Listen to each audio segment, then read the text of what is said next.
অবশেষে আওয়ামী লীগের জন্য সুখবর এসেছে। রাষ্ট্রপতি মোহাম্মদ শাহাবুদ্দিন চুপ্পু আওয়ামী লীগের উপরে থাকা নিষেধাজ্ঞা প্রত্যাহার করেছেন এমন দাবি ঘিরে রাজনৈতিক অঙ্গনে ব্যাপক আলোচনা উত্তেজনা সৃষ্টি হয়েছে। সামাজিক যোগাযোগ মাধ্যম ও রাজনৈতিক সূত্রের বরাতে ছড়িয়ে পড়া এই খবরে দলটির নেতাকর্মীদের মধ্যে আশাবাদ দেখা গেলেও এখনও রাষ্ট্রপতি কার্যালয় বা সরকারি কোনো আনুষ্ঠানিক প্রজ্ঞাপন বা নিশ্চিত ঘোষণা প্রকাশ হয়নি।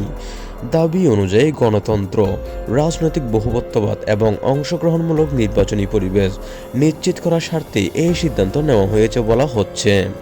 প্রধান রাজনৈতিক দলগুলো স্বাভাবিকভাবে রাজনৈতিক কর্মকাণ্ডে বাধা না রেখে জনগণের রায়ের উপর সবকিছু ছেড়ে দেওয়ার নীতির অংশ হিসেবেই নিষেধাজ্ঞা প্রত্যাহার পথে অগ্রসর হওয়া হয়েছে।